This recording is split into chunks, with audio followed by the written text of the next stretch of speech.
let's see if you can find yourself on this chart. So this is the history of humans on planet Earth. Not very many of us. About 160,000 years ago, you get the first Homo sapiens, and then it's just thousands, hundreds of thousands, millions. And not really until the last few hundred years did we hit that hockey stick growth curve and go from millions to billions, almost overnight. So what happened? Well, what happened is, along the way, we invented solutions to the hard technical problems that kept humans from thriving. How do you feed all those people? Give them jobs, give them homes, eradicate the disease that's killing them off. Did you know about 400 million people died of smallpox before we invented vaccination? People think it was government policy or religion or charity or some election. But in fact, it's new technology. That is the force multiplier that gives us the ability to solve these problems at scale. It's the exponent in your equation. But if there's one thing all these extra humans are good for, it's making more problems. So our job, literally our job in this room, is to figure out how are we going to invent on that scale. At one point, we thought it might be wise to try and come up with a backup planet in case this doesn't work out. So I started this lab, this company for Jeff Bezos called Blue Origin a long time ago, which is kind of the first time in human history that individuals got wealthy enough that they could try and have their own space program. Which sounds crazy, but it's a sign of the times. Like, one of the things that comes with affluence is this ability to start worrying about problems that you don't have, right? For the first time, humans are wealthy enough that we can start worrying about generations to come, 1,000 years in the future, right? It's not something you can worry about if you're trying to put food on the table. Then I built this lab for Nathan Myhrvold. It's called the Intellectual Ventures Lab. And we basically just bought one of every tool in the world, hired one of every kind of scientist, put them all on the same team, and then started trying to go after the biggest problems that we could find and see if we could invent new technologies. That's kind of a weird business. With invention, you're just wrong almost all the time. It's the kind of business where, like, you need a garage and a crazy hair and a DeLorean, and you're going to get like a few inventions a year, and most of them aren't going to work out. At our scale, we get like 500 inventions a year, and so out of that, we hope one of them pays for all the failures. We have a batting average of like 1. And you know what? In any other business, that would sound crazy, but in ours, it's a hits business, and it works. So here's some hits. Anopheles stephensi takes almost 1 million lives a year, spreading malaria in sub-Saharan Africa and other diseases. This is the most dangerous animal on Earth. Not sharks, not snakes, not spiders. Actually, the person sitting next to you is a close second. Watch out for them. Yeah, this is the low-hanging fruit in global health right now. So we thought, it would be funny to try and find those mosquitoes and shoot them down with laser beams. So that's what that looks like. She's not coming back. It's okay, you guys. You can laugh. You can kill as many mosquitoes as you want. Not even PETA comes to save them. Here we vaporized her wing off. At one point, we were overdoing it with a little bit too big of a laser, so here we vaporized an entire bug. It's very satisfying work if you can get it. I mean, I don't know what you guys are doing at work, but yeah. So malaria is insidious. You have a parasite living in a red blood cell The diagnostic for it is a human counting cells in a microscope. It's like they're trying to find a quarter in a football field, and they get 20 minutes to do it. It's hard. Most countries are lucky to have one person who's any good at it. We invented this thing. It's an automated microscope using machine vision. It can look at that blood sample, and it now outperforms the best humans on Earth. In fact, it's been doing that for about 5 years. This is the kind of thing that's easy for us. It's not necessarily easy for you if you are dying of malaria in Africa. We invented a new antenna technology that could be used. It's part of 5G, but we could use it to get gigabit wireless to everyone on Earth. We invented this pretty simple device, really. It's a giant tube. You stick it in the ocean. And as waves crash over the top, it's like an artificial beach, it pumps the hot water from the top down to the cold water below and mixes it up, and it brings the surface temperature down just a couple degrees, and that's enough to turn Cat 5 hurricanes into Cat 4 or Cat 3. All right. We invented a new type of nuclear reactor that's powered by nuclear waste. What a lot of people don't realize is today's reactors were all designed before we were born with pencils and slide rules. We designed these reactors using giant supercomputers with computational models. We know what every neutron's going to do before we ever build it. The other thing people don't realize is those reactors that we have deployed today are 0.7% efficient. Yeah, if you had a can of depleted uranium the size of a Coors Light, oh, sorry, did I offend somebody from, wait, I know we have a beer guy here. I forgot which beer guy. That's enough energy in one can to power you for your entire lifetime. It's so energy dense, but we're only getting 0.7% out. Our reactors can get the rest of that energy out. This is a stockpile in Paducah, Kentucky. 700,000 metric tons of depleted uranium sitting on the surface of the Earth. We're saving it for our grandkids. Maybe they'll figure out how to make Legos out of it or something, right? With this one stockpile in our reactors, we could power the entire planet, including growth, for about the next 1,000 years. We don't even need to mine uranium, right? We can do better, but we've got to try on these things. And the truth is, we're not really trying. This tech industry that we're all excited about, it's mostly a software industry, right? Enterprise software, iPhone apps. The potential for humans to use technology to solve our problems, to advance ourselves into the world, is so much greater than iPhone apps. See if you can find yourself on this chart. Yeah, maybe in the blue part or the red part. Doesn't really matter. On your worst day, girlfriend left you, lost your job, iPhone battery is dead. You're still in the top 14% globally. That's not so bad. It's like being a lottery winner. We won one lottery by getting to be human, which, you know, for a mammal is pretty good. Only thing coming after you is mosquitoes. The reproductive process is fairly enjoyable. Won a second lottery by getting to be American, which, you know, assuming you've got $400 saved for an emergency, you're doing amazing. Most people are trying to live their lives like they got to win that third lottery, right? I think what this means is that the world just kind of overinvested in us, right? More money's been spent on me, more education's been spent on me, more jet fuel's been spent on me. So I should probably do what I'm uniquely good for. The world probably doesn't need me sewing in a factory dungeon, right? Maybe I can contribute something more. If you have an iPhone in your pocket, the cost of that thing is equivalent to the global median income. I'm not trying to make you feel bad.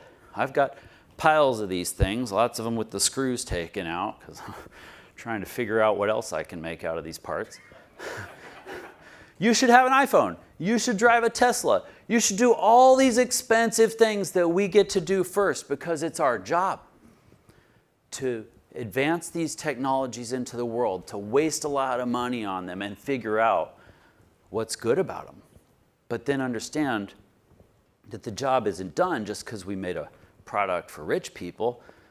Then the job is to take on a problem that you don't have, that 1 billion people have. That's harder. Here's an example. This woman is packing $25,000 worth of vaccines into a crummy $2 styrofoam cooler. And she's going to truck them out into the bush, start injecting kids. About half of those vaccinations are going to fail. And they fail because they didn't stay cold. There's no detection for that, so we're injecting kids anyway. Every year, 250,000 kids die of something they were vaccinated against. We did part of the work. We went through the motions. We spent the money. We put the people there. We injected a kid to vaccinate them, and it didn't work. You know why? No refrigerator. Your kids don't have this problem. My kid doesn't have this problem. We have refrigerators and power. The power is out 4 to 16 hours a day in these places. So we invented this thing. It's a kind of super thermos. You put vaccines in there, stick it in the sunshine, in the Sahara, no external power, it has no power cord. Come back a couple months later, and your vaccines will still be cold.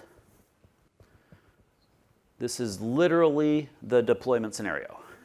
You strap this R2-D2 looking thing to a camel, walk for days into rural Ethiopia, set up a clinic, which is a fancy word for like a tree with a doctor under it, and this thing injecting kids. That's the front lines of vaccination. This is how we save millions of lives a year, right? That's the work that has to be done. It's probably worth a little extra effort to give these folks good tools, right? It wasn't that hard for us. I mean, the team that worked on it did a lot of work. They they worked hard on it, but I got a lab full of PhDs in physics and chemistry and biology. It's comparatively easy for us compared to that guy, probably. I don't know what his educational background is, but chances are the world invested more in us than him, right? We can do better on these things, but not with enterprise software. That, styrofoam cooler they use today is only good for 4 hours. So for the entire history of humanity, we've had this sort of innovation methodology called biological evolution. And that's actually how you got opposable thumbs and 2 eyes and the ability to appreciate music, right? Through, successive generations of sex and gamma rays, we got variations and mutations, and then via survival of the fittest, you kill off the ones that don't work as well. That's how we got here. And it's amazing. It's extraordinary. It worked so well, but once we got to the top, we killed off the very mechanism that got us here. You used to just have to die to innovate. Now, you got to use your brain to innovate. We don't actually know if this is going to work. For the first time, biological evolution isn't doing the job for humans anymore. Everybody gets to live, regardless of their fitness. At some point, you got to ask yourself, do we need all these extra humans? Now, don't get me wrong. I'm not going to tell you which humans are extra. Actually, if you want that job, you should probably be the first to go, okay? It's the most beautiful and amazing thing we've ever done. We overcame a biological instinct. We chose the sanctity of human life. We chose to let everybody live, right? That's extraordinary. I think we made the right choice. But it doesn't come without a cost, right? Up until about 100 years ago, maybe with the Industrial Revolution, I think everybody just had to work all the time to keep us going, right? But at some point, we got efficient enough that that we got a little bit of spare time. And I don't think we were, we didn't squander it. We were industrious. We invented the entertainment industry. Books, movies, music, elections, video games, all the things that we do to fill our free time. We were very industrious. But at some point, I think we hit peak entertainment, right? At some point, maybe we don't need you to watch more Netflix. And something really important is about to happen, which is that a robot is coming to take your job. Actually, you guys probably won't be that lucky. No robot is going to come and take your job, unfortunately. You suckers are going to have to work until you're dead. Or you might get to retire a little and then play golf for a while before you're dead. But essentially, you're not going to be that lucky. But lots of people who work for you will be lucky. And a robot will come and take over, if not their job, at least a bunch of the work that they do, right?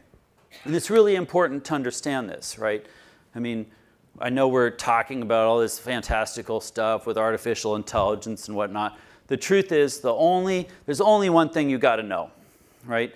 Computers, for our whole lives, were really good at following sequences of instructions. If you could map out the plan, go from A to B to C, computers could do it. They've been doing that our whole career. Now, computers can figure that shit out for themselves, right? So now they can do the things that we thought they'd never do, right? And robots probably should come and take over every menial, dangerous, repetitive, boring job that they can do better than a human, right? But that leaves you with the big question. What are the humans good for? This is Maslow's hierarchy of needs. So it's a way of thinking about what humans need to feel fulfilled. I'm sure other people have beaten you over the head with this slide in the past. But look at the bottom of this pyramid. Think about where technology is helping. Physical needs, breathing, food. We have lots of technology we're using to feed people. Warmth, sex. We have condoms and vibrators, Keep going. Things like health. All kinds of technology for that. Well, we're at a point where, we're using technology to help us meet these needs. The bottom half of this pyramid is what I call quantity of life issues. We can keep you alive longer, we can make you healthier, we can keep more people alive, but keep going. Friendship, family, there's no app for that. Where's technology helping? Sexual intimacy, if you're using technology for that, you're probably doing it wrong.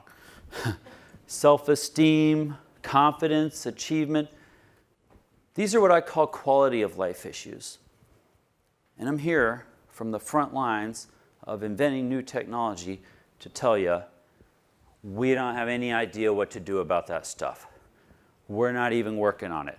Silicon Valley acts like we're solving every problem. Nope, we're working on the bottom half of the pyramid, right? Maslow's highest level, meaning in life, creativity, the things you need to feel happy. That's not stuff technology is currently helping with. These are the happiest people I know. You look around you, you see a lot of people hurting. These are orphans in Ethiopia in their classroom. They never heard of overcrowding. Look at this kid. You know anybody happier than him? I don't. Don't pity these kids. They've got something we don't have. He knows exactly who needs him when he wakes up in the morning. Robots can only do what we teach them how to do. And right now, we are terrible role models for robots. This is my daughter. She came from that orphanage in Ethiopia. And I immediately started raising her with a bunch of American problems. For example, we have this robot in our kitchen called Alexa. You guys know Alexa?